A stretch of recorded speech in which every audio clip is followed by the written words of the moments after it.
we want to welcome you to the space. We have 31 monologues. They are written by Palestinian youth.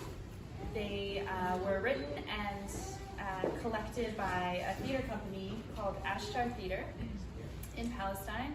And today is an International Day of Solidarity with Palestine. So theater companies and artists, non-artists alike are banding together and sharing these monologues all across the world. So knowing that we're in spirit with so many different people as we move through the evening. I just wanted to read out what Ashtar Theater wrote to give a further context to these monologues.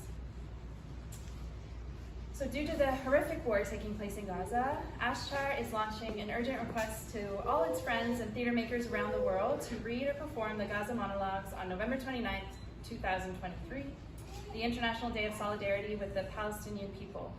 A significant day for those who value justice, equality, and freedom for the Palestinian people. The Gaza monologues are testimonies written by Ashtar youth in 2010 after the first war on the Gaza Strip. Tragically, these monologues are still accurate today. They are highlighting the horrors, hopes, and resilience of the courageous Gazans to a wider audience, bringing out the voices of children and people in Gaza. Yes, and so they've waived the rights, the copyright of these pieces tonight, so folks around the world can just have access to them. But if you would like to donate to the work, they actually do psychosocial intervention with folks in Palestine using theater and psychology to help people process trauma through theater. So there is a global giving site. If it's easier, we create a website, Gaza Monologues Ottawa at gmail.com. If you send it, you transfer there, that will go, 100% of that money will go there. If you have some cash, we'll make sure that goes there. And we'll also post links up as well to that site so you can donate directly. We're seeing folks who are just part of the arts community who heard the call and really wanted to come together to do this. Want to let y'all know that we are aware that these are heavy topics that we are going to be sitting in. These are real stories. You may have experiences in your life or in your world that parallel this, and so know that you are welcome and free to leave and take a breather if you need to. There are folks here as well if you need to have a listening ear, if you need a moment. Myself, Kelsey, there's a few other folks as well. Just give a signal. We want to make sure this is a supportive space for all. We thank you for coming here today. Beyond that, before we move any forward, I would be remiss without mentioning that we are currently on the unceded and unsurrendered territory of the Anishinaabe Algonquin peoples. I wrestle with my acknowledgements. They often feel hollow and empty. And I think of my people. I'm Haitian, and so I recognize that I myself, as a twice displaced person, my ancestors were displaced through slavery and again through colonial ways, because if we think about, for those of us who are from other places, who come from away, so to speak, it is not a choice to leave a land if your homeland is made of war zone. It is not a choice to immigrate if your homeland is made unlivable through famine and through greed. And we all feel that in our bones. I feel that in mine. And so in that spirit, I recognize that though I was born here, I'm not of here. I'm not in that. I'm in solidarity with the people who are of this land. And I welcome us all to reflect on that as we stand here in solidarity for Indigenous people in their land, how we all relate, how did we all get here, what is our relationship to this land and the people who stand on guard for this land, and what does that mean for how we walk and move in that space.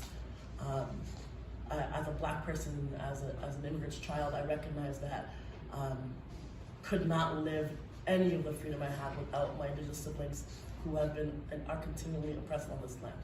And as such, I stand with them and for them. And we open this space acknowledging their space here. Thank you. One brief note. like we mentioned, the content can be very triggering. We invite, as a whole collective in this space, to engage in a collective breath at the end of each monologue. We found as we were rehearsing, even getting overwhelmed, so at the end of each monologue, each reader will engage in a breath, and we invite you to join us to help all of our nervous systems move through the night. And again, if there's at any point you need to move yourself in the space, by all means, please do. That's That's it. Yeah. Okay. Okay, welcome and enjoy. Thank you.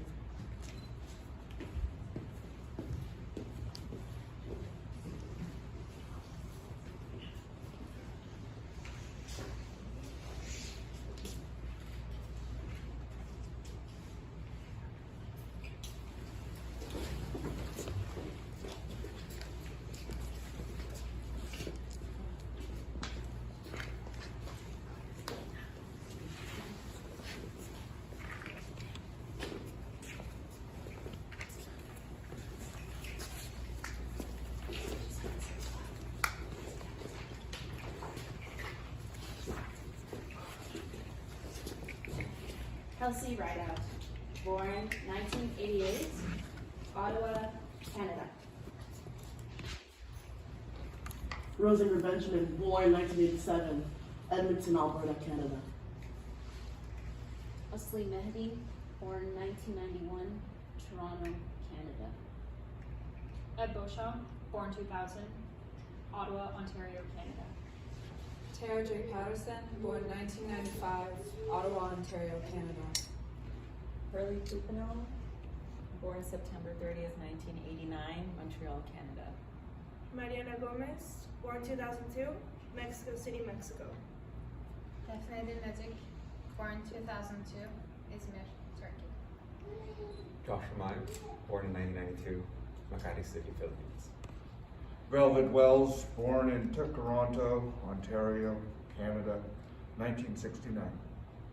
Krishna Priya Singh, born 2004, Noida, Uttar Pradesh, India. Sabrina Kayed, 1995, born in Hamilton, Ontario, Canada. Stephanie Platero Martinez, born 1988, Ottawa, Ontario, Canada.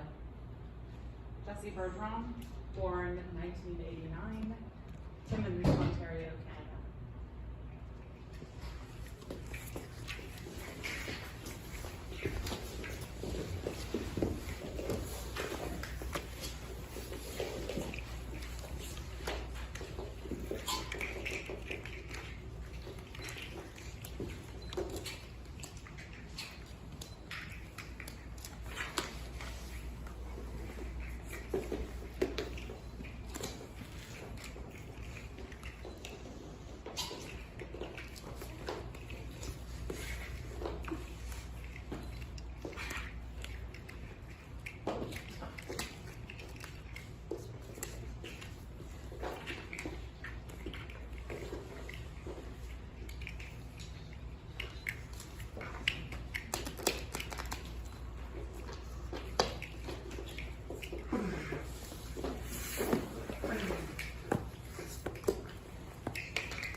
1.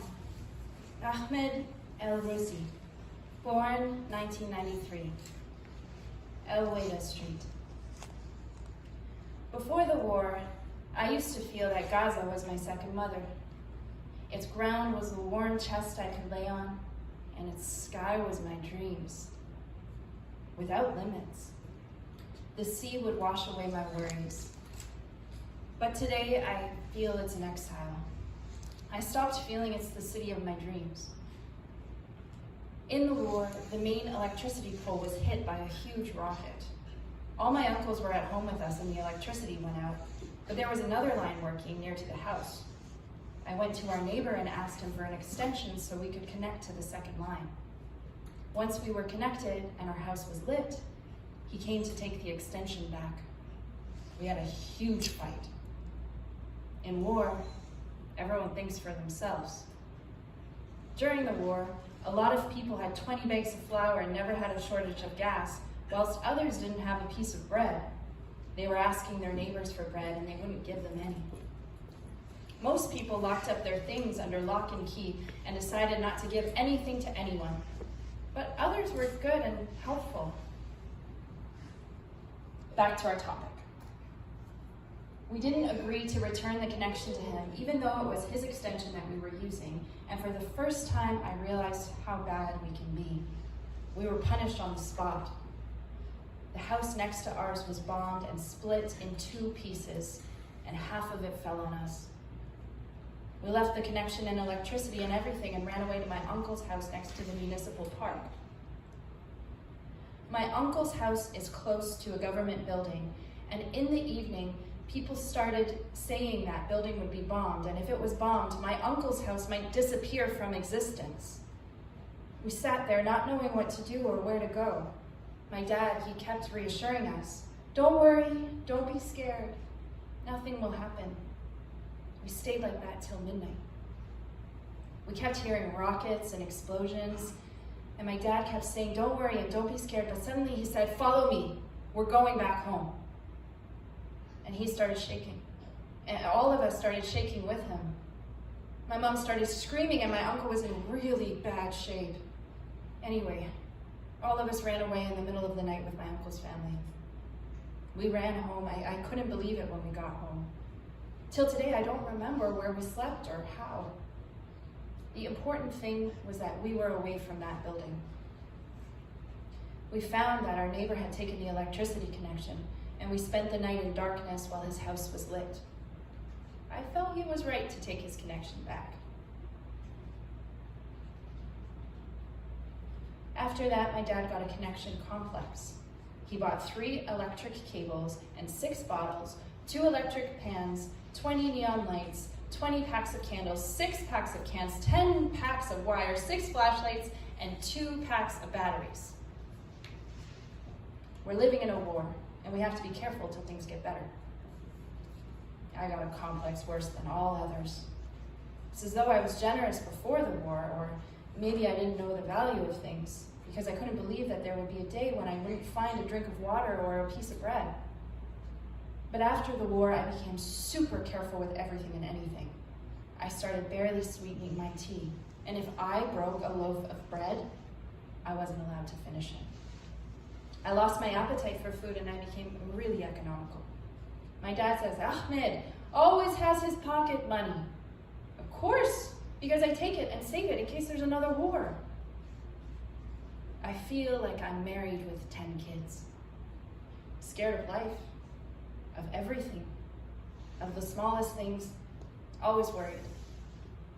I feel that all of Gaza is sitting on moving sands. Any madness you can imagine can happen in a second in this place, and a lot of dreams may come true too. It's a strange place with no logic. China is now 1/3 of the world, and they all work, but can barely make enough shoes and shirts for Gaza. Gaza consumes everything and the world attacks it, but it keeps pretending nothing is wrong. Actually, Gaza is full of poverty, and there are people who pick their food from the garbage. The tragedy is that things keep getting worse, and the biggest tragedy is that there's nothing to stop that happening. Every pit has a bottom, except Gaza. I dream of living one day in freedom. And I don't think that's a big dream, but it's hard to come true.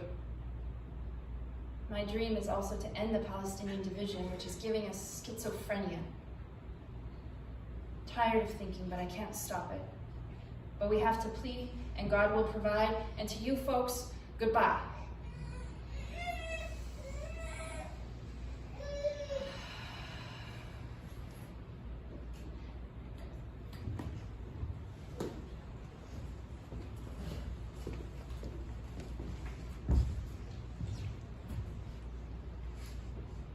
Two, Ahmad Taha, born 1996, Al-Hay al-Dahash. All my life, I thought Gaza was the biggest and most beautiful city in the world. But once, I went with my dad to Jaffa and came back with my head spinning. After that, I felt that Gaza was the size of a needle hole and wasn't beautiful. And it keeps getting smaller and worse. No one can breathe, and on top of it all, we're not allowed to travel. Every time I walk the streets of Gaza, I suffocate. Jaffa's pictures won't leave my mind. I ask myself, where are we? We're so far from the rest of the world. That's why I'm always at sea, because I feel like it's not from Gaza. I keep writing my name on the sand, and the waves come and erase it. Before the war, I wanted to be an electronics engineer. But since the war, I hate going to school. I feel like I won't be anything important in my life, and even if I will, so what? It's all the same in the city. Am I going to be the prettiest flower on a garbage heap? When the bombing began, all the schools in Gaza went home, except us. The principal wouldn't let us leave. The kids freaked out, and in a second they went out into the schoolyard.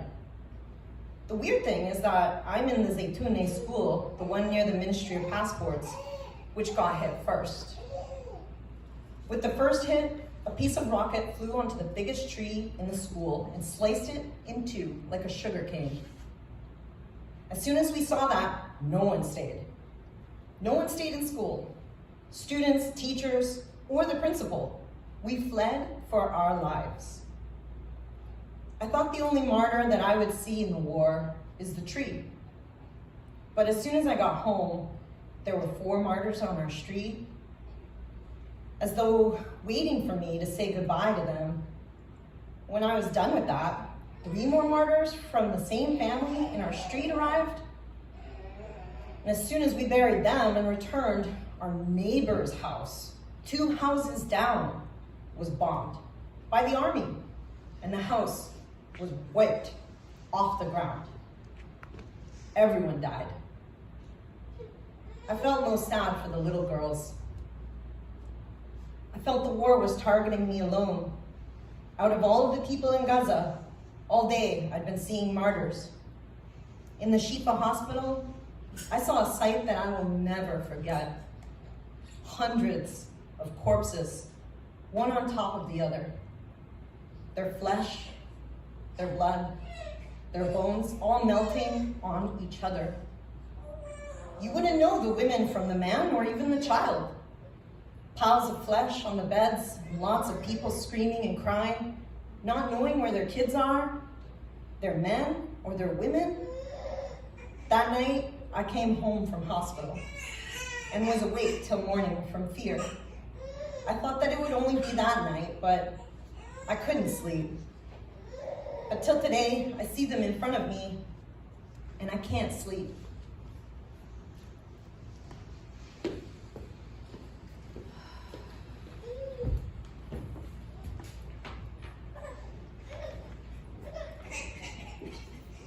Three, Ashraf Assosi, born 1994, High El Hueda Street. All the neighborhood kids loved him. He was calmer than a breeze. He would take his pocket money from my father and give it to me. Everyone loved him. His friends came and he went with them to school. They went out running like butterflies, flying off the ground. the world was created for them. The Israeli planes were in the air. The sound of the helicopter was like a monster waiting to pounce on its prey.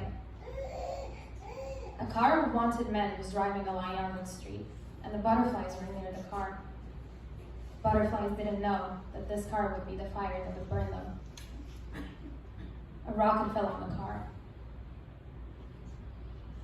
My brother Tariq flew 5 meters off the ground.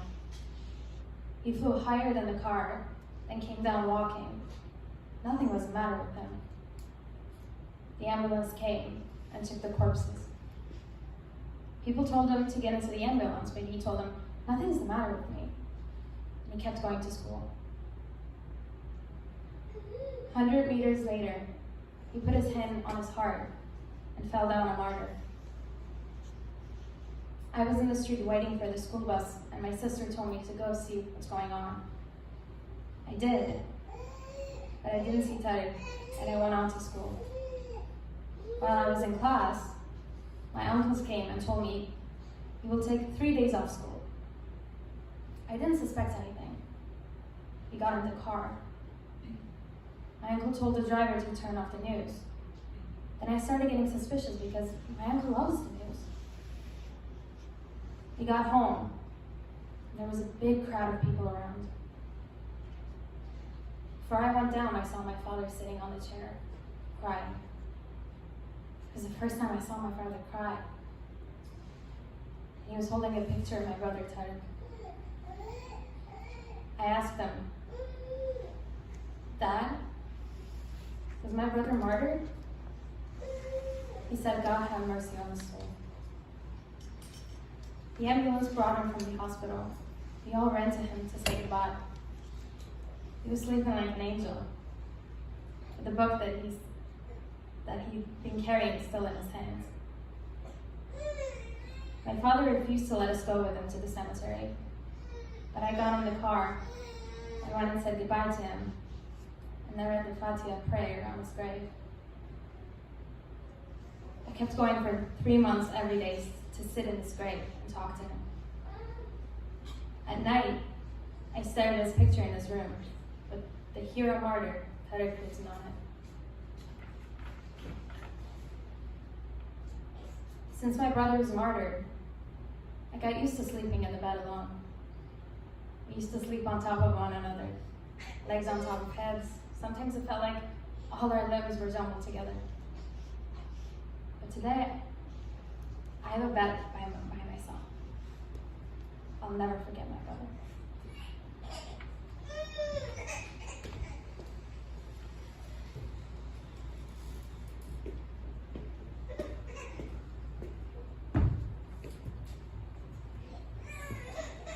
Four, Ala Rajash, born 1996, Hay al Shuja'iyeh, Hay al Montar. I feel like running in the streets till my headscarf flies in the sky and I fly after it. Sometimes I feel like being totally crazy, but I can't. It's the first time I say things like this. Maybe they're not the kind of things I say, or maybe they're the things that I can't express or I'm scared to express. Why do my parents treat me like this? I look at the girls my age, how they're living their lives, and I envy them. I wish I could be like them in their confidence and freedom. I wish a ship would carry me to a distant island and throw me on its shore, far away from the world, from everything, especially the war. Speaking of the war, all the war was one pile, and Mom was the other. I'll never understand why my mom kept describing things to me that I'd already seen. She and I were standing on the balcony. They bombed our neighbor's house, and one of the neighbors died. We saw how the house was destroyed and how the corpse flew onto the street, and you can imagine what happened to the family after that. Did it end? No, it didn't. Mom started telling me about how our neighbor's house was bombed and how our neighbor flew from the house, like she was talking to someone who hadn't been standing with her.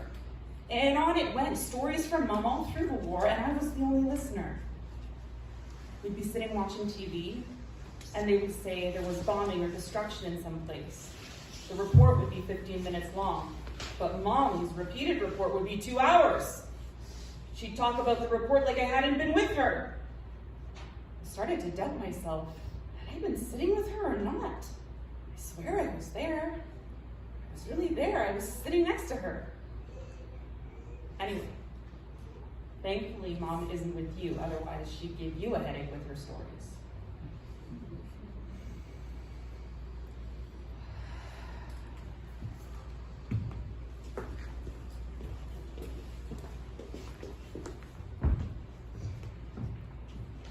Five, Amir Sharafa, born 1992, Al-Ramo.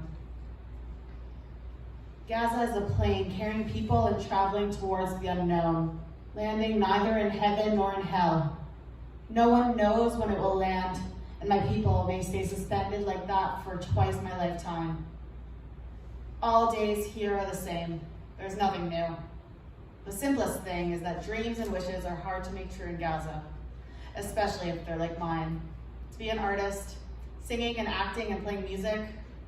In Gaza, the only music is that of death and dancing on wounds. If I go abroad and study directing, how would society look at me? After I graduate, would the country be like now or worse? Everything for me is foggy and unclear, like people's faces on Friday at the Faraz market, and like the day the war began. The first hit was at the Ministry of Passports. My friend and I came out of an exam. It was the first day of the first term exams. We sat in front of the school gate, talking and waiting for the rest of our friends so we'd go home together. Suddenly, there was a series of explosions. I was in shock and felt that I was going to die. We ran away, and I was really scared.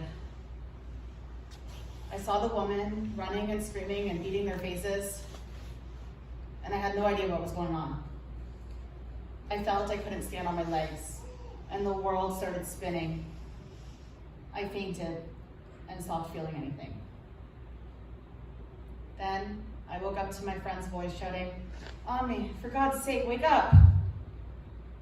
When I woke up, I started crying, not knowing where to go or what to do.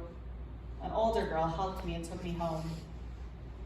As soon as I arrived, my mother took me in her arms. I was very tired, but at that moment I rested. I needed to fall into someone's arms. The hardest thing to feel is that your moment of death is near. The war was a black ghost that covered Gaza's day and night. It imposed its hell on people, on the earth and sky and air that we breathe. After the war, I had a breakdown. A big, wild wave overtook my soul. I was thinking I wouldn't be able to come out from under it. But it was like a hand was extended to me through the theater, a rubber ring that pulled me out from under the wave. Today, I feel a comfort that I haven't felt in a long time. And I hope that I can always stay like this.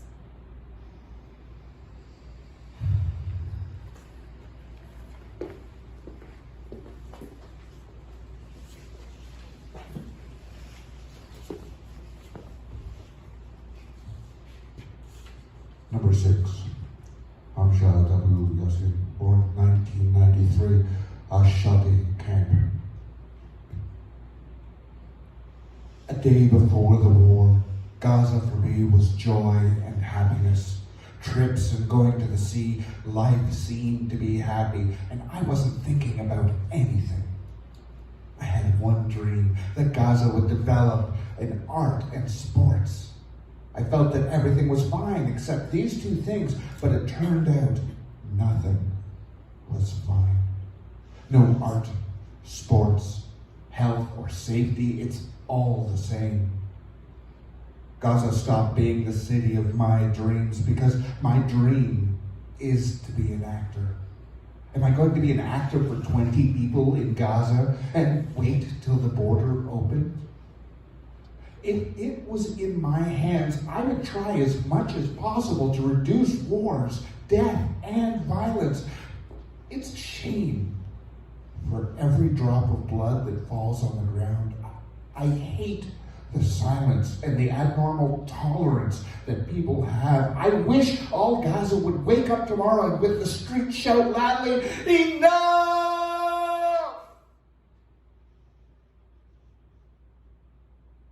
When the war started, we were playing football and the atmosphere was strange. The sky was red. Suddenly, we heard the sound of a plane. I never heard a sound like that.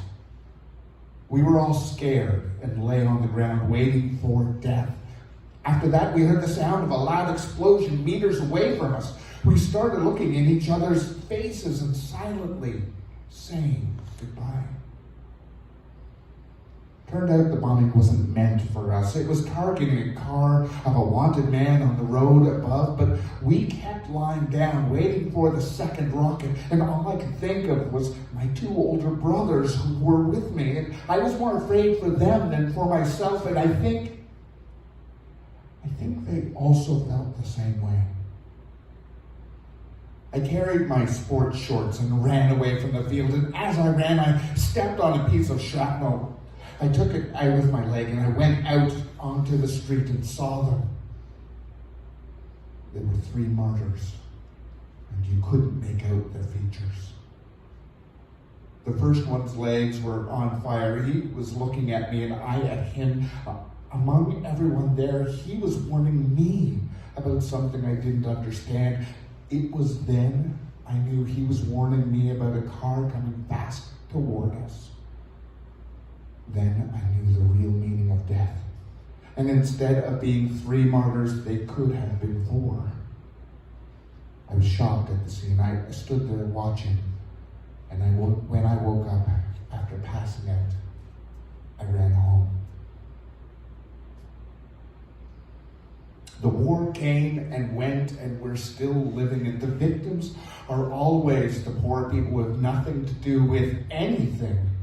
Even when there's an earthquake or a flood in any country, the victims are the poor people, and as though there's a universal conspiracy against them.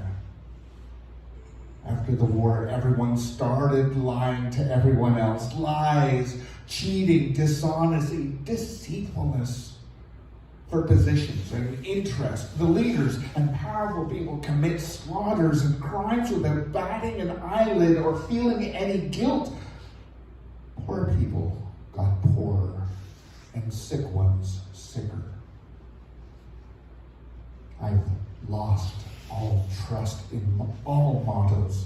The biggest speech from the biggest leader is bullshit. All speeches in the world don't warm up a cold person or someone sleeping in a tent after the war. The crisis is that the whole world is watching us as though there's nothing going on, and they're still making speeches.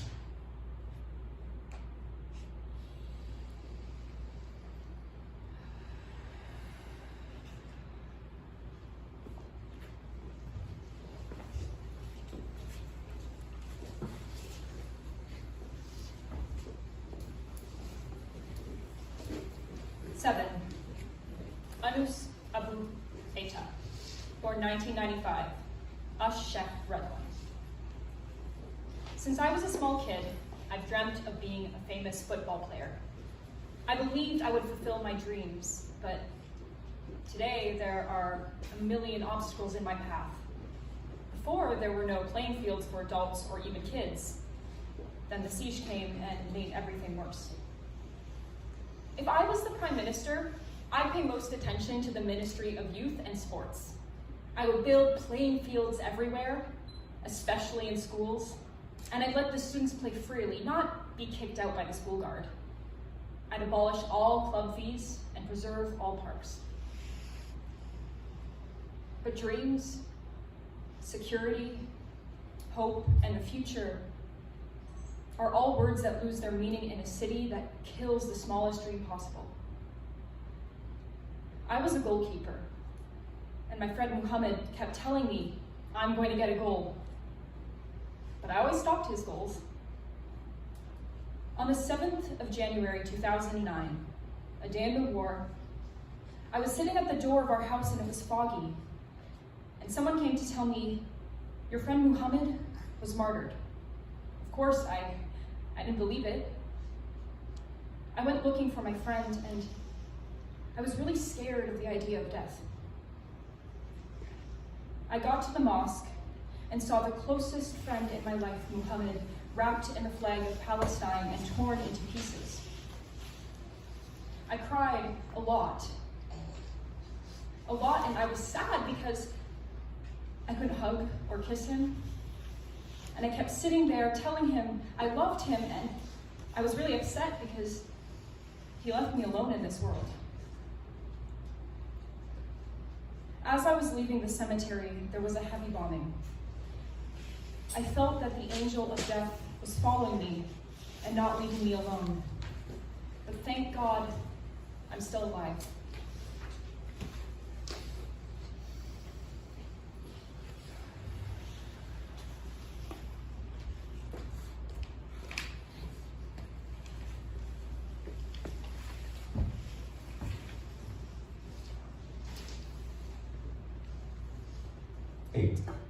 Ehab Eli, born 1994, Khail Saftawi Street. From when I first became aware of the world, I had limited thinking. Life for me was to be born, grow up, get married, have kids, work, raise them, feed them, educate them, marry them off, and then die. But after the war, I found that life is much harder than that. It turned out that every small step we take has a million knots behind it. I'm scared of not finding work when I grow up, because wherever I go, I see men sitting in front of their houses with nothing to do. It's what scares and saddens me the most. That's why kids in Gaza took responsibility and were denied their childhood since birth. My mother always used to say, Ehab is the best one of my kids, because I was always at home and never had any problems. When the war started, my father locked us up at home because of how scared he was for us. 2 hours later, I was bored. I went out to walk around our house, but this time the walk was different. I was afraid to walk near the cars in case they were bombed. And all the time I kept looking up at the sky, in case a plane would come and bomb me without knowing. I was terrified, even though the Saftawi district didn't see a lot of activity.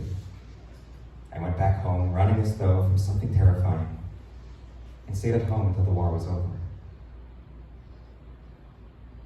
After the war, my life changed a lot. My relationship with people and the neighbors improved. I became known to the men of the neighborhood and started playing checkers with old people. I started spending all my time outside the house, can't stay inside for a minute, and my mother stopped saying, Ehab is the best one of my kids. I discovered that I didn't exist before the war, but after the war, here I am, God protect me, in this city, breathing its air, singing, dancing and crying with it, and life is rolling onwards.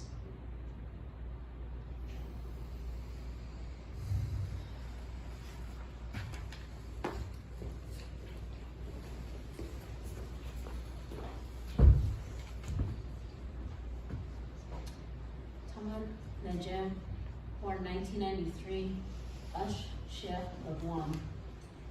Gaza is a matchbox. Where the matches inside it. When the war started on Gaza, all the media was focused on us. Al Jazeera, Al Arabiya, and all the satellite channels were focused on Gaza, and the occupation wouldn't leave us alone. The whole world became busy with Gaza and what's happening in it. Suddenly, Al Jazeera wrote, "Breaking news, death of Muhammad al-Hindi." And it wasn't normal because that Muhammad, he's my uncle, my mother's brother. It was the first time I see the screaming move from live broadcast on TV to the house.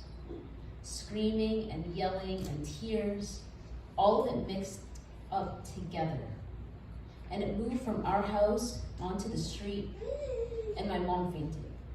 A while later, the phone rang. It was my second uncle, calling to tell us that Muhammad was martyred. He didn't know that the whole world knew the news. The television is awful. Before a person is shot, as the bullet is on its way to his chest, the television has already broadcast the news. But these days, all the channels are sitting idle, praying to God to send another war on Gaza so they have work. Anyway, we all started crying bitterly for my uncle and remembering him and talking about him. We kept talking about him for a long time. Then it started getting less because death became normal in Gaza. After the war, I stopped caring whether I lived or died. After what we saw in the war, I don't care about anything because I think each day I live is the biggest bonus. And all the life I live after the war is extra because I could have died at any second. You know, I'm sick of the city even though I love it. I'm sick of the people too. Sometimes I feel like I know the 1.5 million who live here. There's nothing new.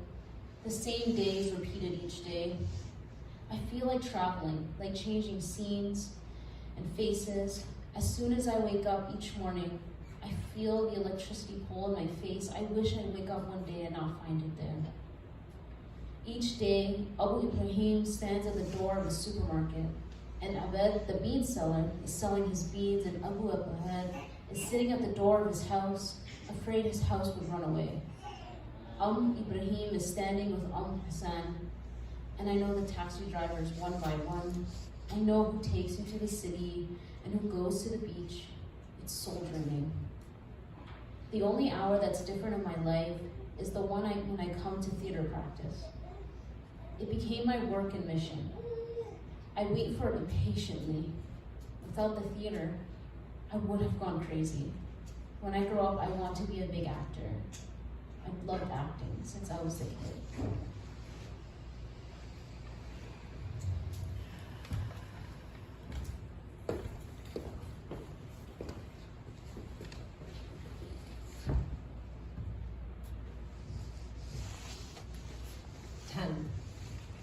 Haima Kasha, born 1997, Hayat Al-Tufa.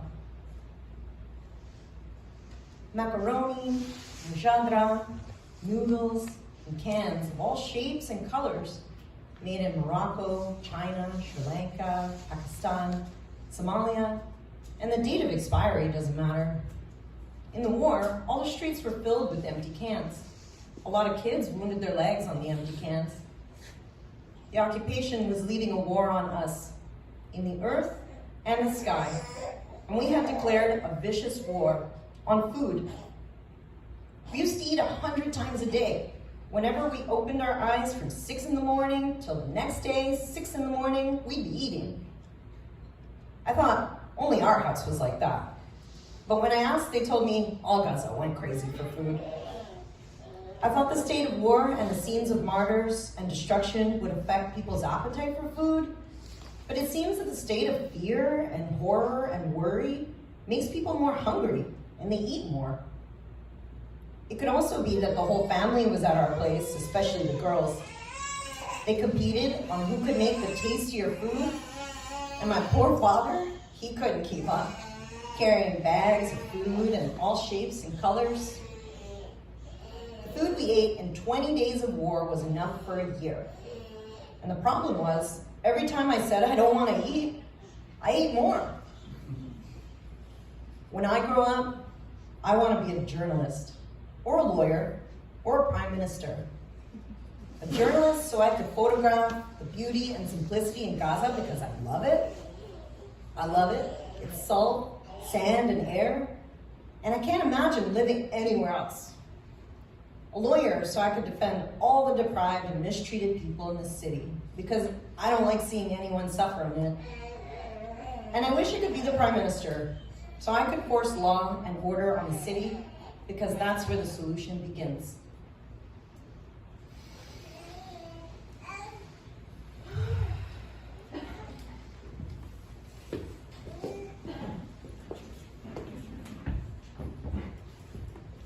Number 11, Rawand Jahoud, born 1997, Hai al-Daraj. Relax, girls, don't be scared. This is just the sound of aimless shooting.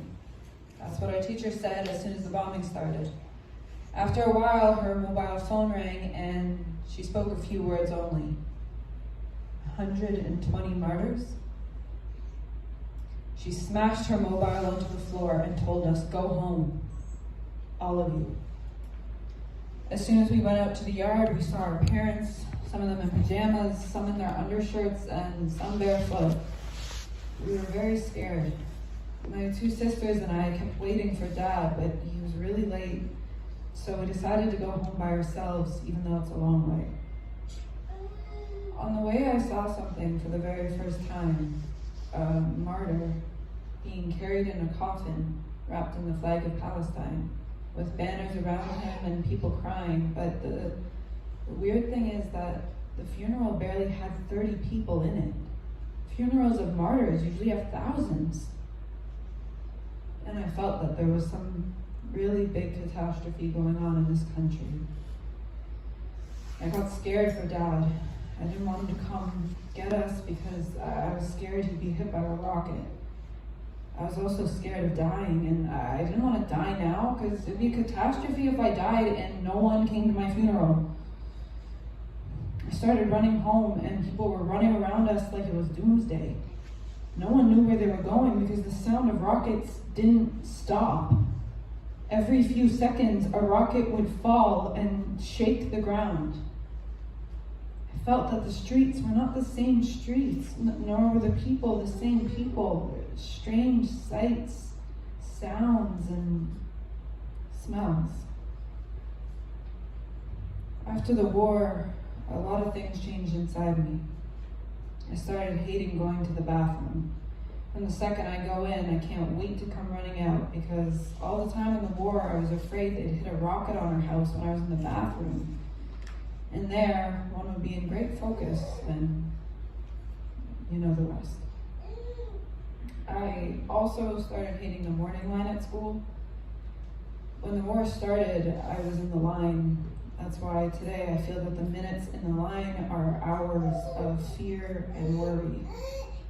All school for me is one pile, and the line is another. Started having terrifying dreams. All night I have a conflict within myself between desire to sleep and fear of nightmares. Sleep became a monster hiding behind my eyelids.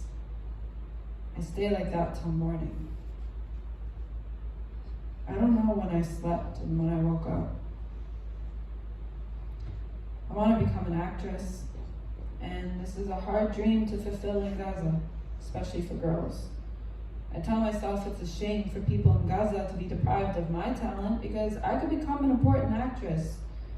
But if they don't want me, to hell with them. I'll go to any country and act there. Gazans are deprived of everything anyway. It doesn't stop at theater. Sometimes I think people in Gaza can barely find food. How are they going to the theater?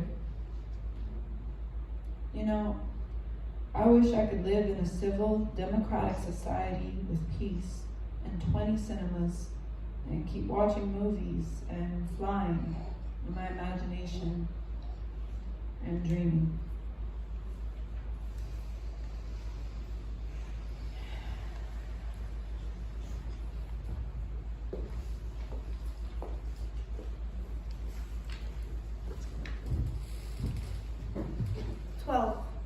Reem Afana, born 1996, Hayal Saftawi Street.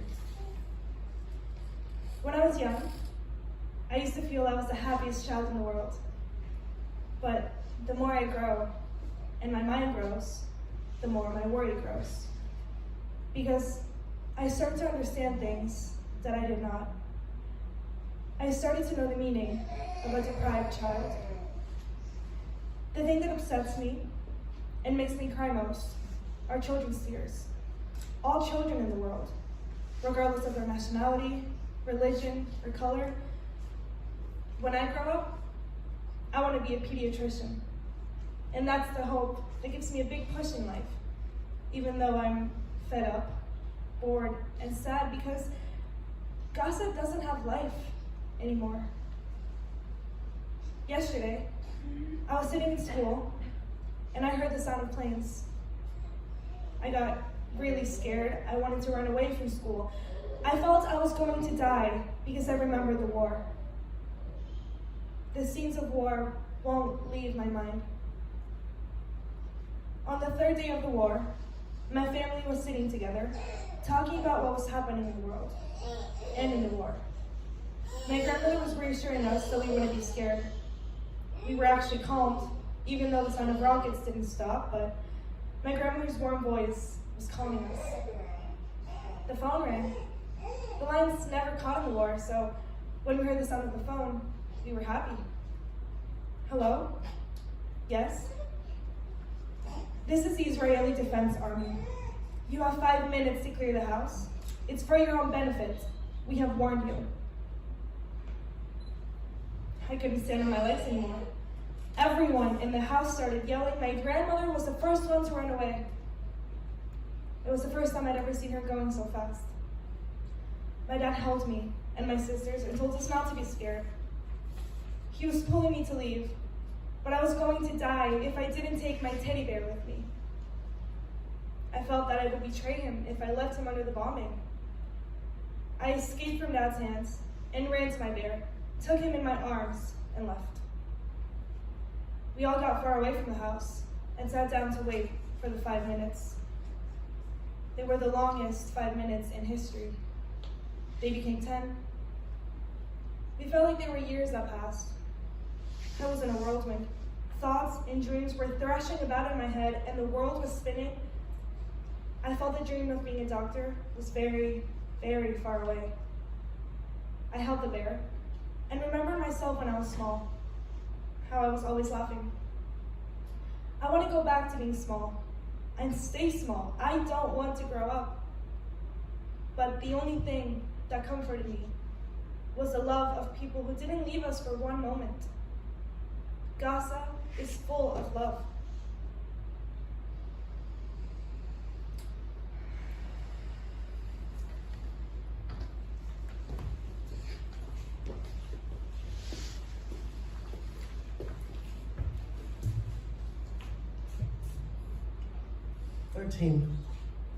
We met Al Sadi, born 1995, Ash Sheikh Radwan. I was 9 years old when we returned from the Emirates. It was the first time I visited Gaza. The car was moving along the street, and I was looking out from the window. I didn't like anything in the city. When we stood at the traffic light, lots of kids came to the car begging, selling gum and biscuits. Then I hated myself and wanted to go back to the Emirates. Since then, I have lived in Gaza and will not leave it until they give me a choice between it and Paris, because I discovered that the love inside it is enough for the whole world, and that places are in their people and not in their buildings or views. Mom always talked to me about Gaza when we were in the Emirates. I liked it before I saw it, but once I lived in it, I liked it more. It has details that Mom didn't see, but it's such a pity. All it needs is safety to be the most beautiful city in the world. In the war, the Taqwa Mosque and the Noor Mosque were bombed, and after that, the house of Abu al-Kari. And the Abu al-Kari house is our topic. They're our neighbors, and Israeli secret services threatened them with bombing. People told us to live on the bottom floor. It's safer. So when they bomb the Abu al-Kari house, it won't hit us. We went down to the first floor and waited for the army to bomb Abu al-Kari's house. But they bombed the Noor Mosque instead.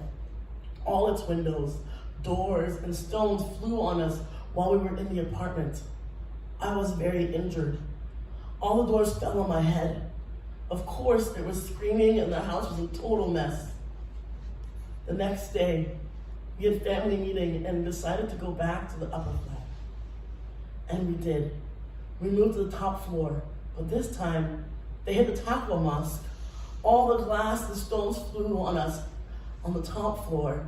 So we decided to go down to the bottom floor because it's safer. And we sat and waited for the army to bomb it, Abu al-Kari house.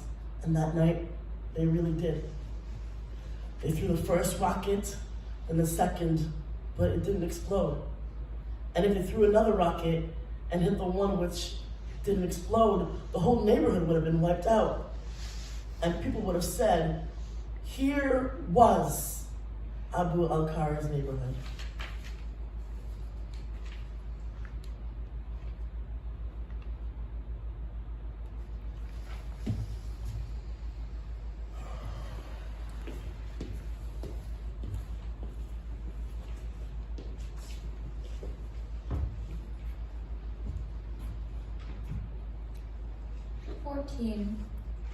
Sami al-Jarjawi, born 1994, Hi at Tufa.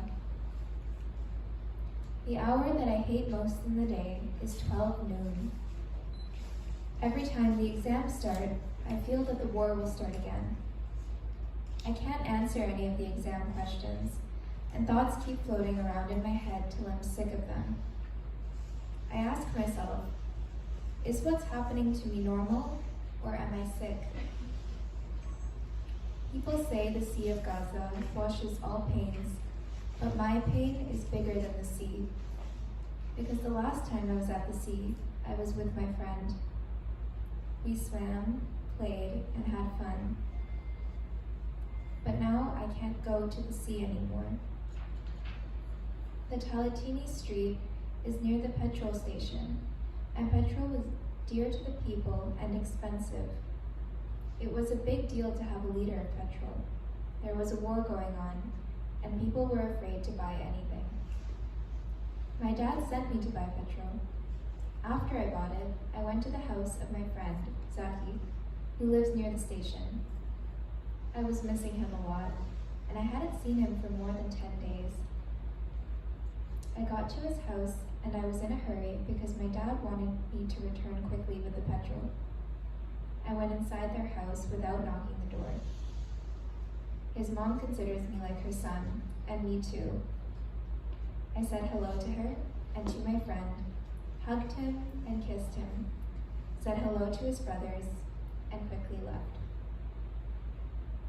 When there were 20 meters between me and their house, I heard the loud sound of a plane, and after that, the sound of a rocket falling on my friend's house. People started screaming that the house was bombed. I couldn't believe it. I looked back at my friend's house and saw fire and smoke coming out of it. I'd never seen anything like that. I went back running to our house. When I got there, my dad told me, "Your friend died." No, he didn't. Everyone started telling me that your friend Zaki died, and I didn't believe them. That's why I didn't go to the funeral, or the hospital, or the cemetery, because Zaki did not die. I always talk to him at night. Well, not exactly to him, to his photo. I'm very upset with him because he doesn't come to visit me, and I also stopped visiting his home. I'm sure he's not dead, and for sure there will come a day when we will meet. Then I'll blame him because I miss him so much. I have another friend living in Russia, and he always tells me about Russia and the freedom and safety that he lives in. I feel that I am not living.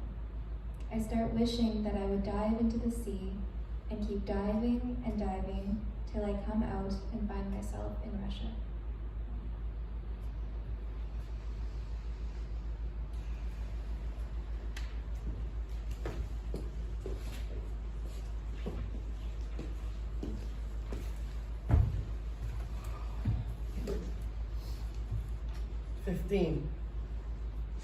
Sujud Abu Hussein.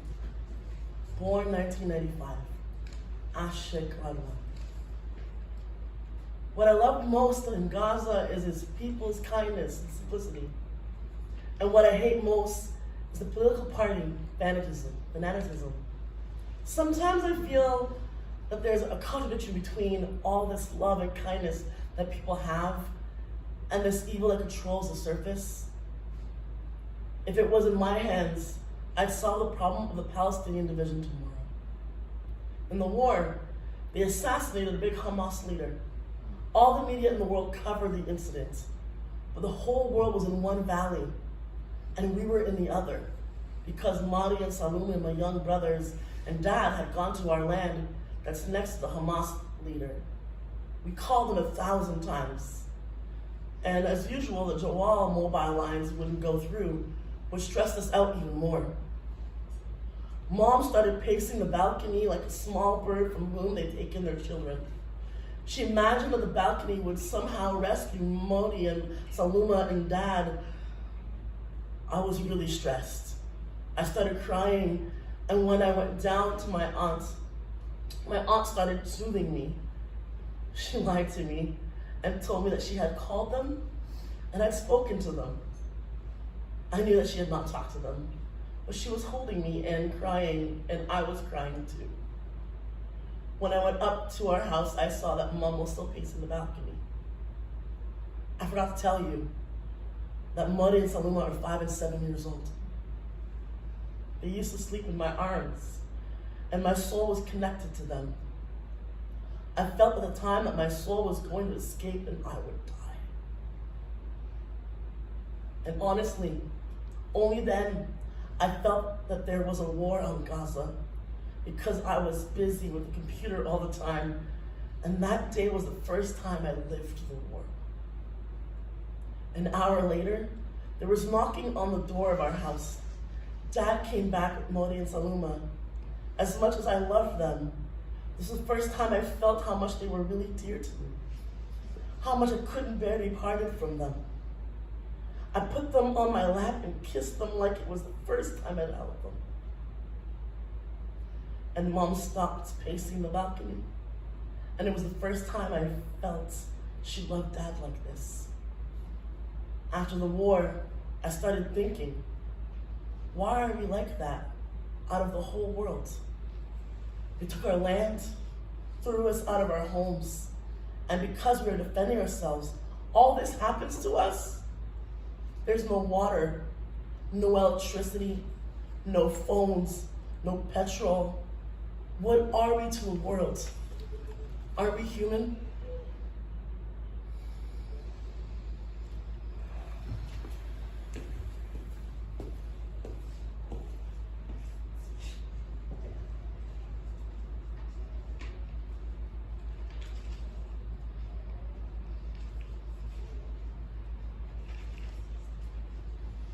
What number was that?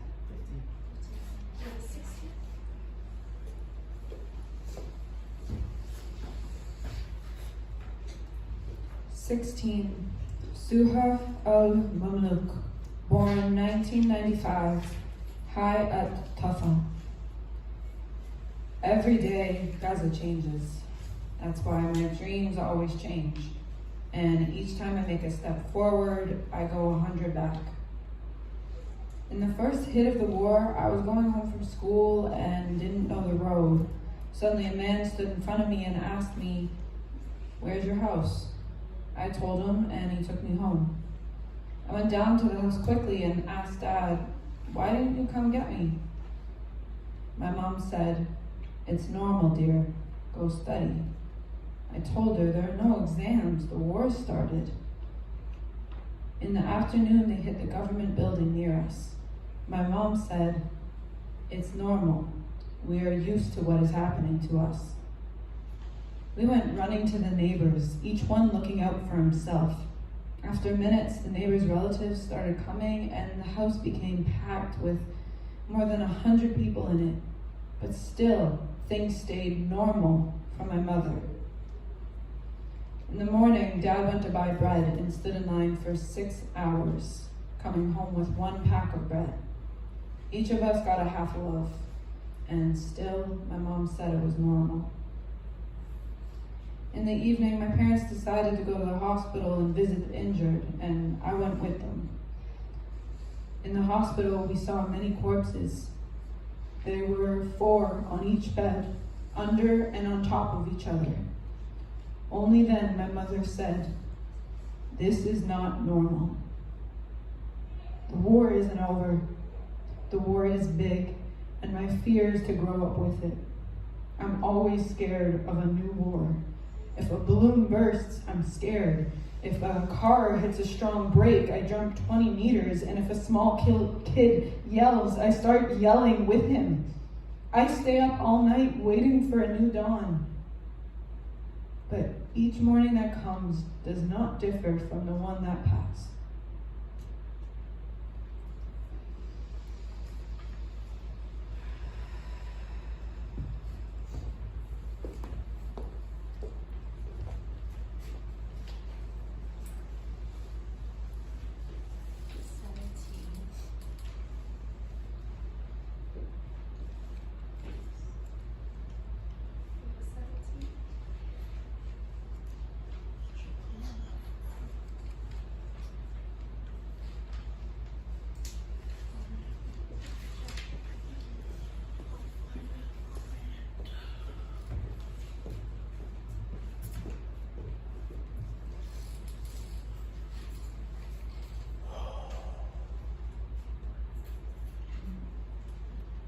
"17.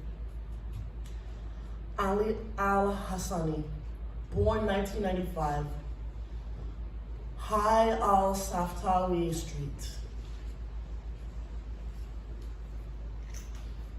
The thing I love the most in Gaza is that it's not like the other countries.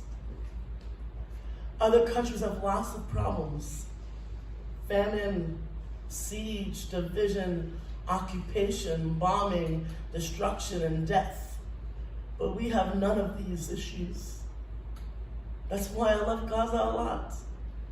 Especially the sewage and the streets are clean, and the people love one another. Prices are cheap, and everyone is happy, and the fish are healthy and do not swim in the sewage. And that I definitely will not die of hunger, poverty, or a heart attack that half my relatives died from because of so much happiness. I want to tell you a big secret that I'm holding in my chest and hesitating to say since I started speaking. Secret is, my dear folks, am the reason for the war on Gaza. You might be surprised as to why. Because I never had a dream that didn't come true. One night before the war, I dreamed that the war had started in our house, was bombed, and I was the only survivor. The next day, at 11:25, the airstrikes began on Gaza. The first shock I got in the war was when the strongest teacher in the school, the math teacher, hid under his desk in fear from the first second. I thought, if the strongest teacher hides under his desk, what do we do? A lot of kids peed themselves. I started screaming and everyone started screaming with me. And I was screaming for our house that I was sure was destroyed and for my family that I was sure was martyred. I went out running in the street wanting to rush home to my family. But I waited for 2 hours for a car to take me, and in the end I went home walking. All the way, I was imagining our house destroyed and my family dead. I got home and found nothing was the matter.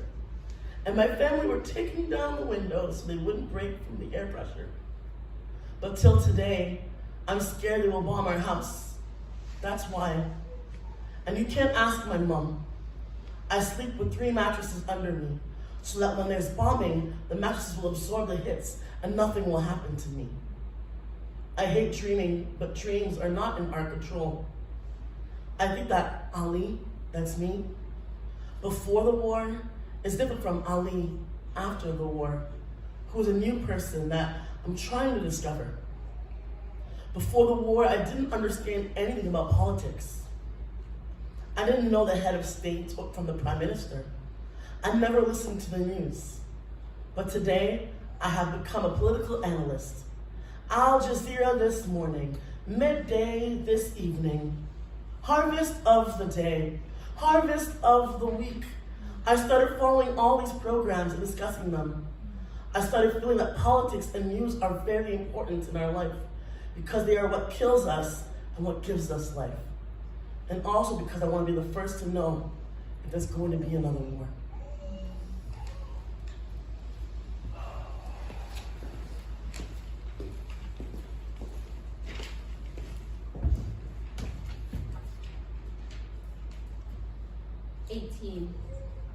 Fatima Abu Hasham, born 1996, Al Jalab Street. When I talk to Palestinian kids in Europe, I feel sorry for them. I don't wish to be like them because they're in diaspora. They plant their dreams in a land that's not theirs. Dreams grow with the people in the country. I love life, love to play, and I love people. I wish I could be the president of Palestine for one day so I can enrich love and peace between people, end the hatred and spite in their hearts, and end the internal division. This would be my first presidential decision.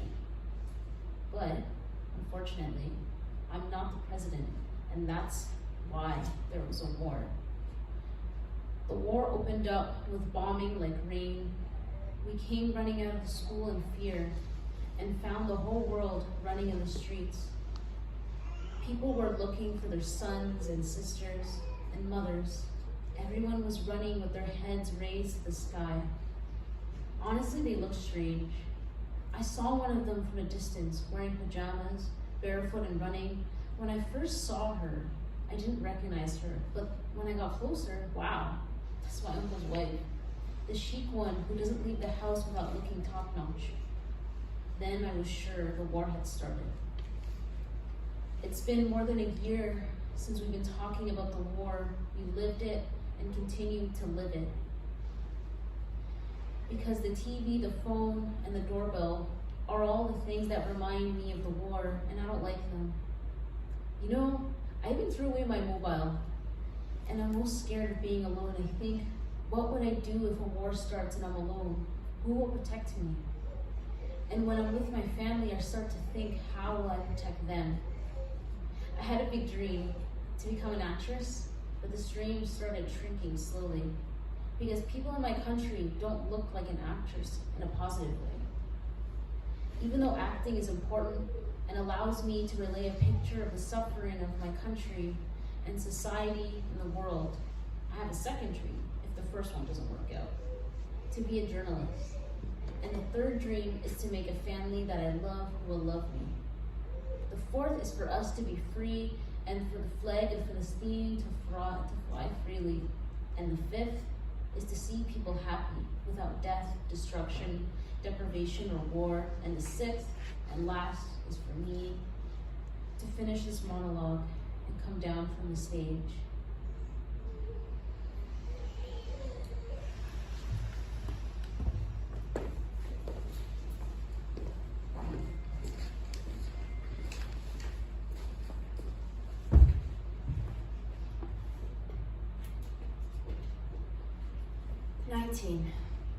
Fatima Hatala, born 1996. Hi Ashik Ragman. Gaza's fish ran away, but people were not able to. They opened the sewage into the sea, and if the sea could talk, it would tell them, shame on you for what you are doing to Gaza and me. Instead of music and acting schools, Gaza became a school for shooting and murder. Very scared by nature. I'm scared of cockroaches and birds, and I worry day and night. The first day of the war, all the girls went home except me. I was the last one to leave school. I was sitting there shaking, couldn't stand on my legs. Finally, I felt that if I don't help myself, no one would. I gathered my courage and I stood up, shaking, and walked like a tree in the wind, all of me trembling. People were walking near me, but no one felt me. The sounds of rockets got louder and the horror in my heart grew deeper. Usually, the distance from school to my house is half an hour, but that day I got home in 15 minutes because of my fear. It was a time I was the most scared of my life. Every second I thought I would die. It was the first time I feel this terrible loneliness, even though the streets were full of people. I got home and I stood in the window.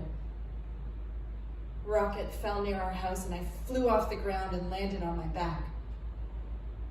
For the whole war, I couldn't stand the windows. I started sleeping in an inner room that doesn't have a single window. I think I'm still scared till today, but I pretend not to be.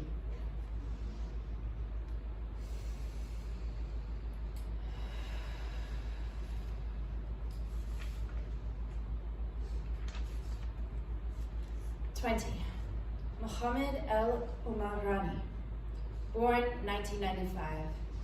Hai Al Shuja El Montar. Gaza, the warm arms and the fire of hell. Horror, fear, death, and destruction, but this time our area was safe. Every time the occupation attacks, they hit us first. But it looks like this time they got bored of our area and wanted to make some change. So we got lucky. I used to spend the whole day sitting on a chair watching people running away from their houses towards the borders, carrying their belongings, sons and daughters, and going west. Some of them were carrying their kids on their shoulders and their mothers on their backs. Where they were going, you don't know, till all of Gaza got squeezed into one area. Then the distance became tighter, and they started running away from the mosque, and it got tighter and tighter till they got to our house. I said to my father, what? Is it our turn now? But where are we going to go? My dad insisted that we stay at home and said, a person who leaves his house loses his dignity. I said to myself, kid, stay put. You're not better than others. And whatever happens, happens. All day I would busy myself with food. And sometimes we'd go fill water with my cousin from the heights in the street. It was about 1,000 meters away from the house. We used to take the donkey cart of Sabri. Him and his brother used to come with us to help. All the way he would tell us about his heroic acts and his horse, and how he would go to the wilderness and hunt birds with a slingshot. I never carried a slingshot. It's scary. But the stories were nice, and in those days entertaining, despite our fear. We used to talk so as to lessen our fear from being in the streets. When daytime was over and night came, we would say, the night has come with its worries. Couldn't even sleep. I used to sleep for 15 minutes and wake up for 3 hours. How can you sleep when there's bombing going on? And we're lying in bed waiting for our fate. Sometimes I look at the sky from the edge of the window and find the world so red with fire, smoke everywhere. And I'd ask myself, why is the whole world at rest when we're living in this inferno?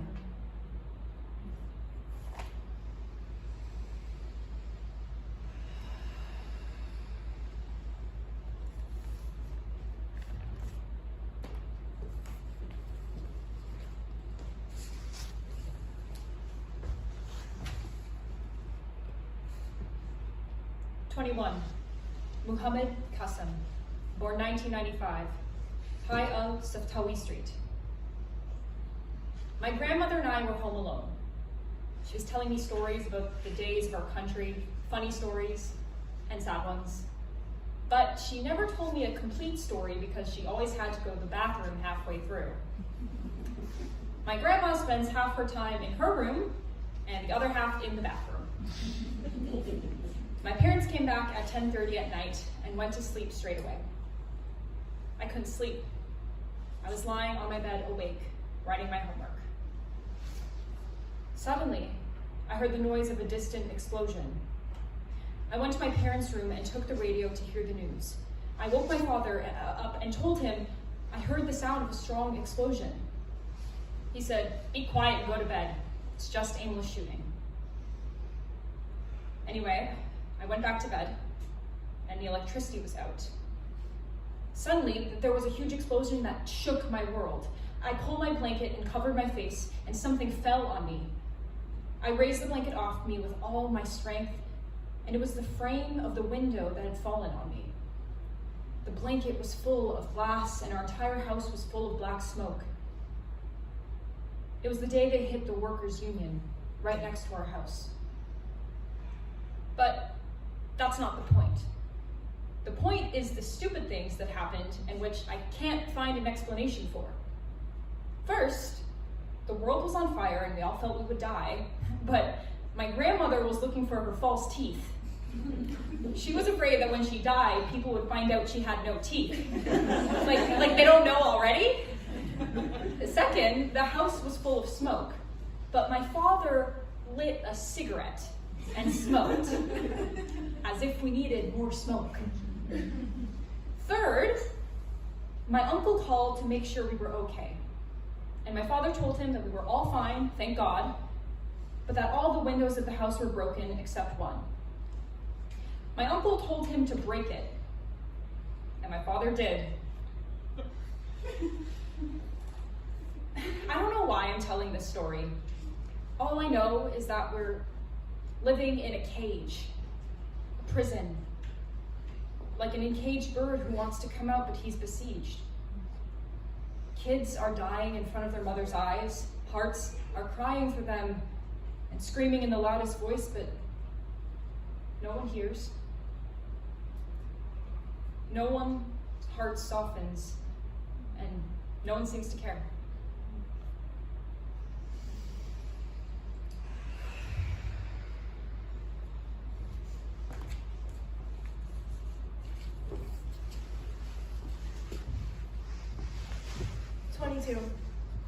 Mahmoud Abu Shaban, born 1996, Hayal Hamad.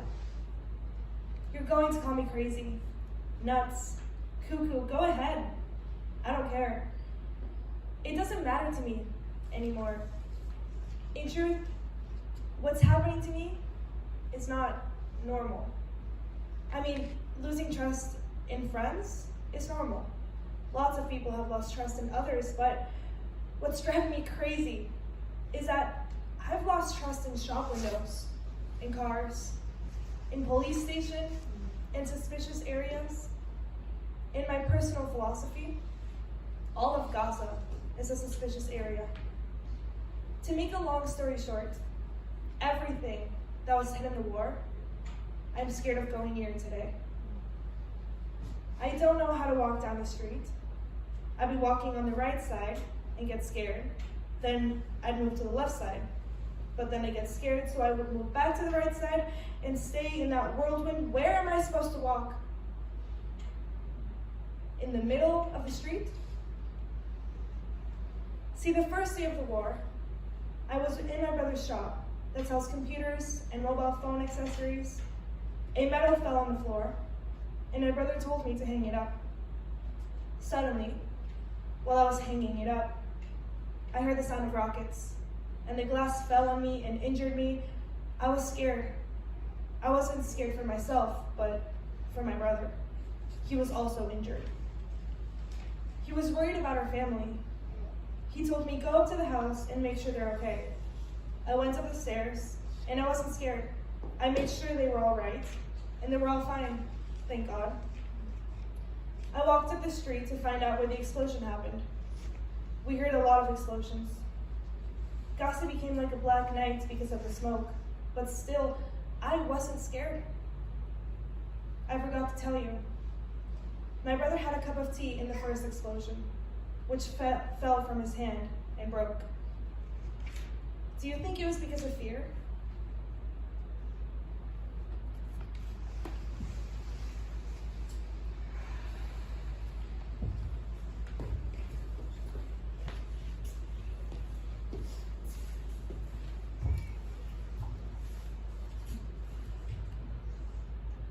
23, Mahmoud Balawi, born 1995, Ashati Camp.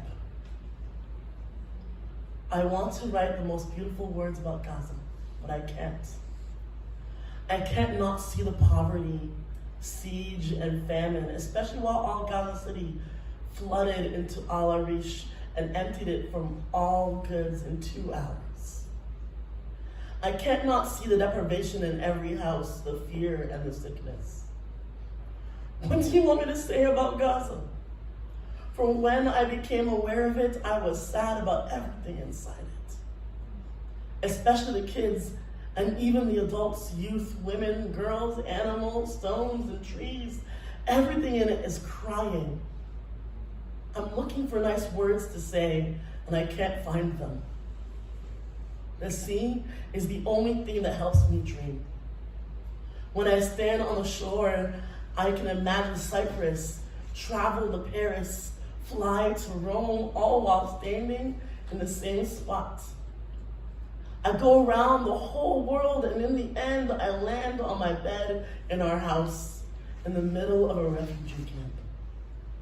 I go back to the reality of Gaza, the dirty market, overflowing sewage, the carts, and what's on top of the carts, the suffocating smell, and the silent people who can't speak. When I look at the clock and it's 11:55, I start shaking and my heart beats faster. I feel that the war has started again. Not only the clock scares me, everything that flies does, even the flies. I can't tell anyone about my fears so they don't call me a wimp or a sissy. I'm most scared for my older brothers. When a fly lands on any of them, I feel I'm going to kill him. I start shouting and I run away from the place. And that's why I'm now escaping outside the house all the time, because of the many flies.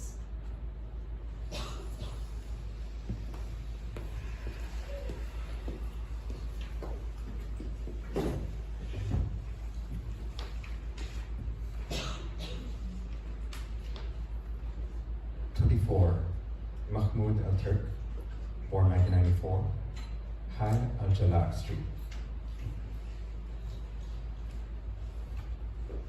Before the war, I was a child. But after the war, I discovered I'm not a child anymore, and that Gaza, unlike all cities of the world, doesn't have children in it. When the war started, I was playing in the neighborhood and I found all the neighbors running away. I asked, what's going on?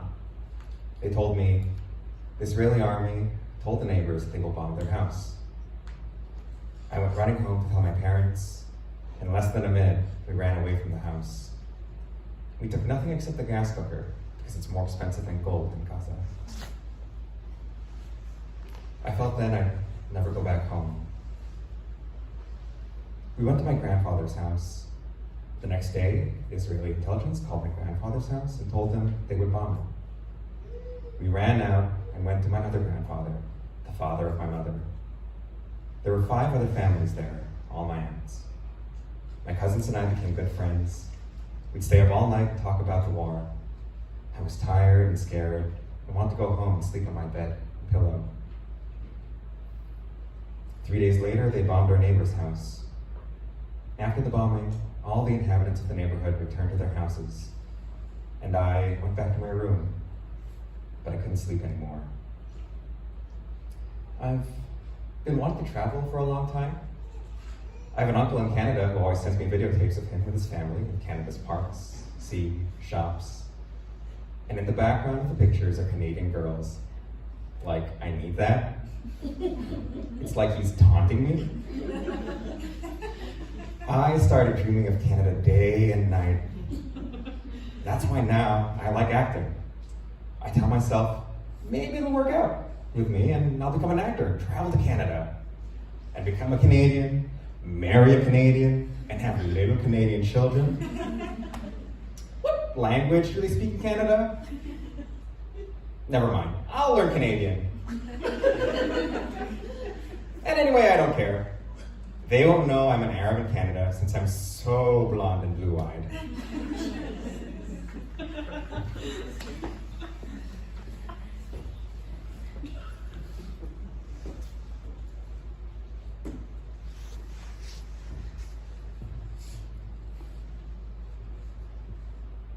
25, Mahmoud Afana, born 1995, Al Safdawi Street. If you want to call me a coward, do so. Because after the war, I don't answer any kid who swears at me or even hits me. I'm just sad. I leave him and walk away.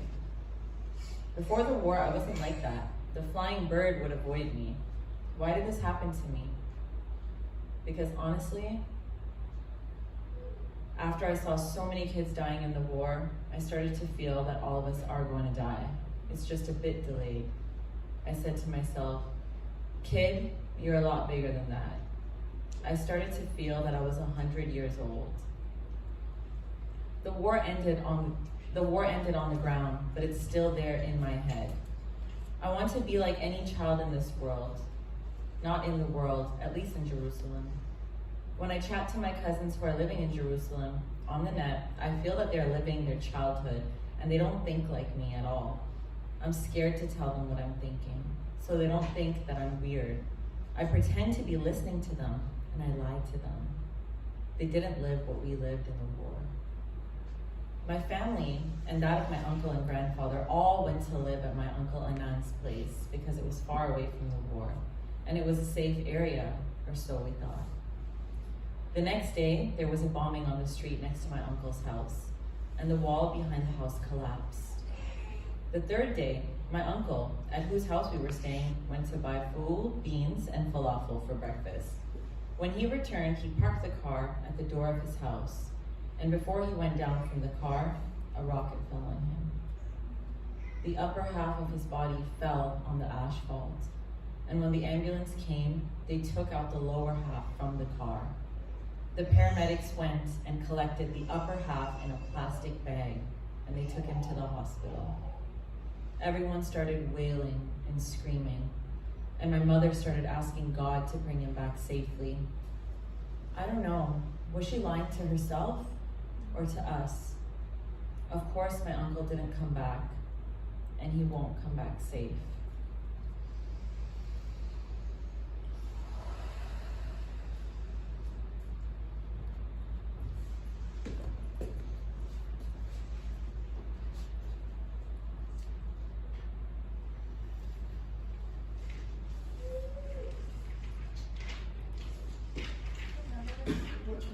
That was 25. I got it.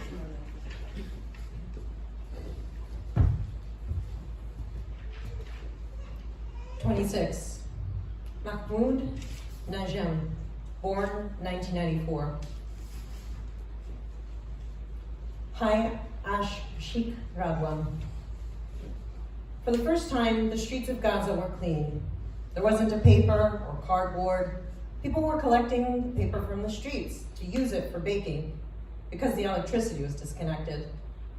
My mom didn't want to bake, and she asked me to bring bread from the oven. The queue at the oven stretched from Gaza to the West Bank. People would line up for 8 hours to get to their turn and take half a pack of bread. In seconds, a Palestinian rocket launcher was erected in the area. In less than 1 second, the Israeli planes started bombing it. People began running in all directions, and the ambulances came. People started falling dead. Others were injured. I was in shock. And people in the streets started telling me, "Thank God you're safe." Anyway, I went back home without the loaf of bread, and my mom yelled at me. But till today, she doesn't know why I didn't bring the bread.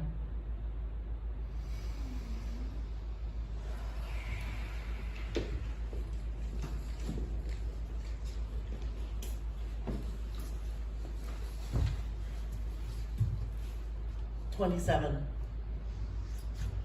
Habadaoud, born 1995, the harbor. When I was 5 years old, we went to Tiberias one day. It was a very beautiful city, like a paradise. As we were going home on the bus, someone called the driver and told him not to take the Jerusalem road because Sharon had entered the Al-Aqsa Mosque. Only then I realized that Tiberias is not ours. I'm in the Mimal school near the Ministry of Passports, which was first hit by the war. All the ministry flew into the school. All the girls started crying except me. I was laughing. Until today, I don't know why I was laughing. When I went home and turned the TV on, I saw all the buildings around our school destroyed, with corpses lying next to each other. I saw our school, but I didn't see myself on TV, and I thank God. I hope there won't come a day when I'm on the TV, because we don't get anything from it except death.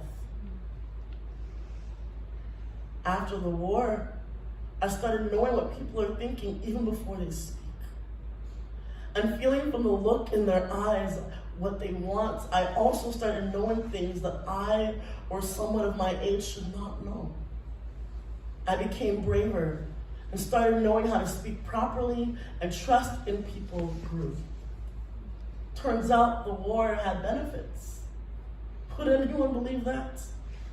After the war, I'm stronger. I'm going to the future with more confident steps.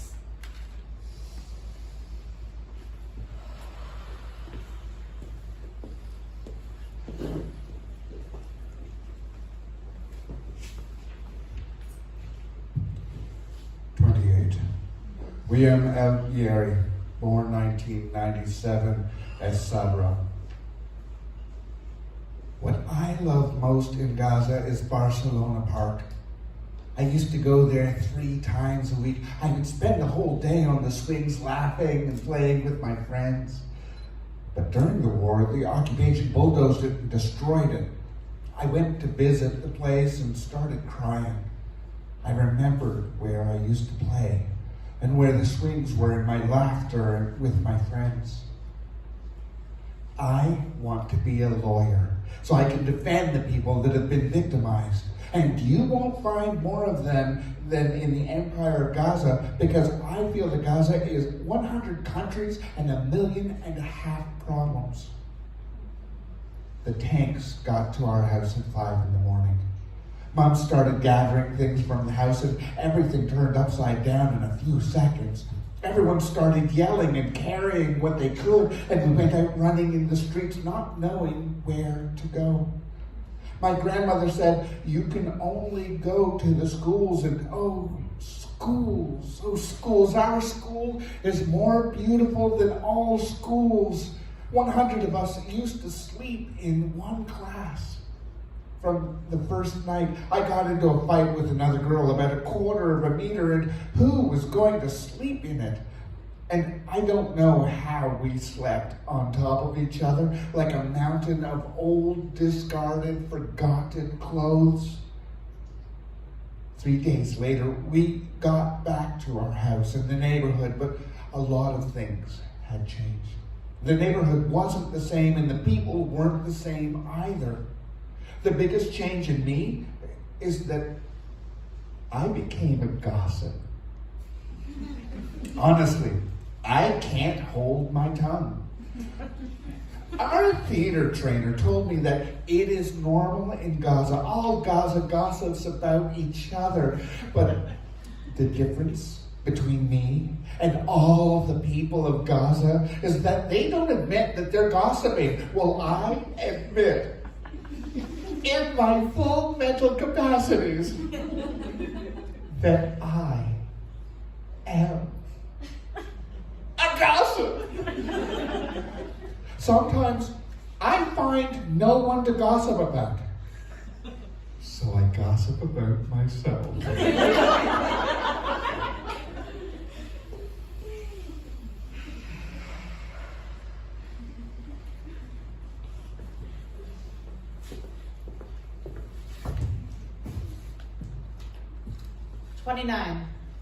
Yasmin Jarur, born 1996, El Daraj. Our future in Gaza is obscure and unknown, like a calm volcano that can erupt at any second. As if we're on a boat without a captain in the midst of a raging sea. We go right and left, and no one knows where to lean. I hear that in other countries, childhood is sacred, and children live their lives without problems and fears. but Gaza's children are forgotten and outside the picture. They're the ones who feel the injustice the most, because society treats them like they're not kids. When it wants, it makes them adults, and when it wants, it returns them to being children. And most people deal with them like they're only bodies, not minds. When I see a child pedaling in the street or working in a shop, I imagine how the children of the world are playing, resting, and feeling safe. Honestly, my heart breaks for them, and sometimes I cry. Gaza has no tenderness and no childhood. A boy is born a man here, and a girl is born a bride. Dad, before the war, was a lot more tender with me. I wish he would take me in his arms like before, but God help him, he's probably worried too. Because in the war, we lost 5 denims of land in a second. The field that's 60 years old was hit by a rocket from the Israeli army, which burned all the oranges in it. My father, my brother, and myself could have also died by that rocket because we were so close to the window. If Dad hadn't thrown me to the ground, all the shrapnel would have hit me. After the war, I visited Rafah Crossing and saw the flags of Palestine and Egypt next to each other, yet separated by a wire. I felt the difference between the 2 flags and that this wire is the border of this big prison that we live in. I felt how stupid and unjust this world is, and I felt like breaking all borders and ending all differences between races and religions so that everyone in the world would be brothers. My dream became to live in a safe country, even in a small village, in a distant island at the end of the world.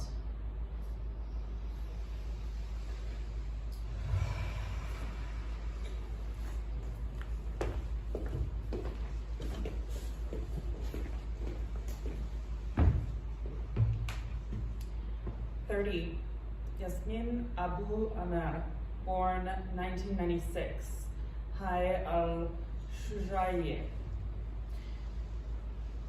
I want to be a specialist in the science of metaphysics, what is behind nature.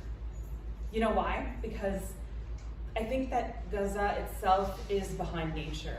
And I got so much from my presence here in Gaza that I'd like to transfer my skills to others.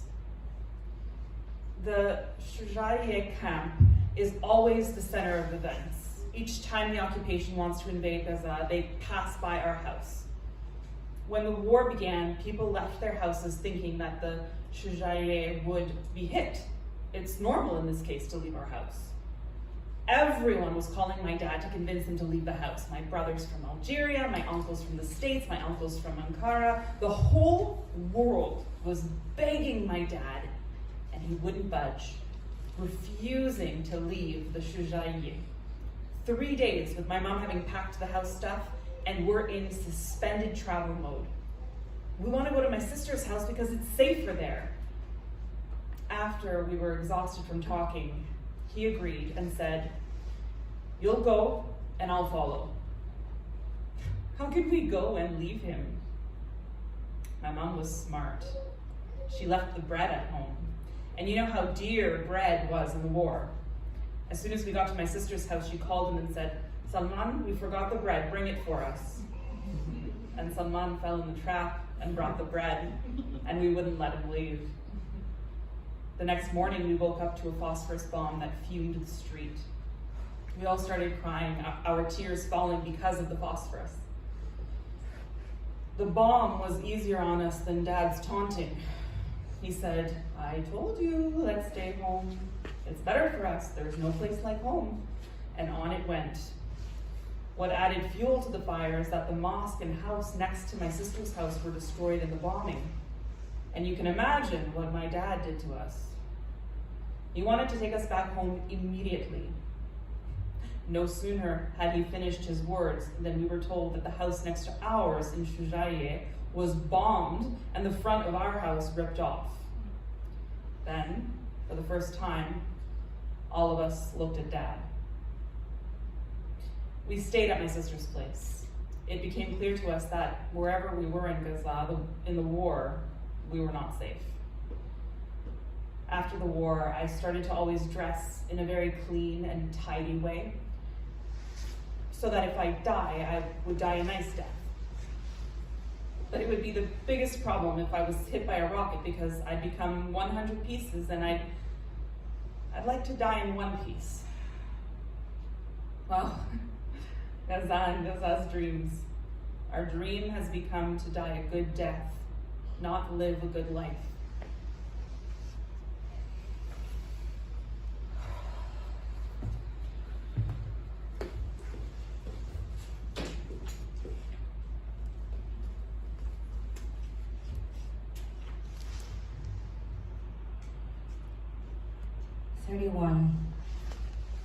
Yasmin Ketbe, born 1996. Ash Sheikh Radwan. When the war started, my mom, my brothers and sisters and I were in Russia, which made me always worried about Dad. We wanted to leave Russia and return to Gaza among our family to live the events with them. As soon as the war ended and crossings opened, we returned to Gaza, and from then till today, we've been hearing stories of the war. I couldn't sleep in Russia because of my worry about Dad. Before the war, when the mobile used to ring and it would be from Gaza, we'd be happy and race to answer it. But in the war, every time the mobile rang from Gaza, any number, whether we knew it or not, we'd say, "Dear God," and start looking at each other to see who will answer. After the war, a lot of things changed in me. I started seeing things differently. I began to like the city. Life became more beautiful, and so did I. My friends changed, and I made older and more mature ones. I became very outspoken and brave, even in front of Dad. And I could face anyone. Mom and I became friends. A lot of times we stay up at night and talk about everything. In the future, if I grow up and in Gaza, it's an achievement to grow up because death is standing at your doorstep. I want to be a children's caretaker and defend their rights, because I feel that the children of Palestine are born as old people. A kid can be 6 years old and yet supporting a family.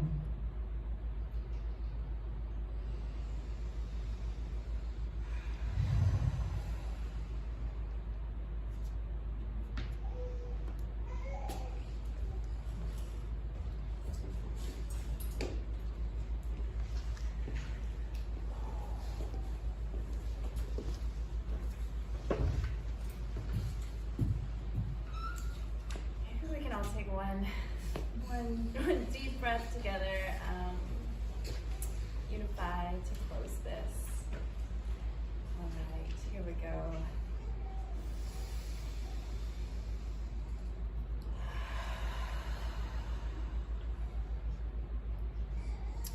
Thank you so much for coming and connecting and listening and creating the space that we created all together. I know for myself it was full of so many different emotions, but I also felt held by everyone's energy in the space. Thank you so much. We will be wrapping up and getting out of this space, I believe.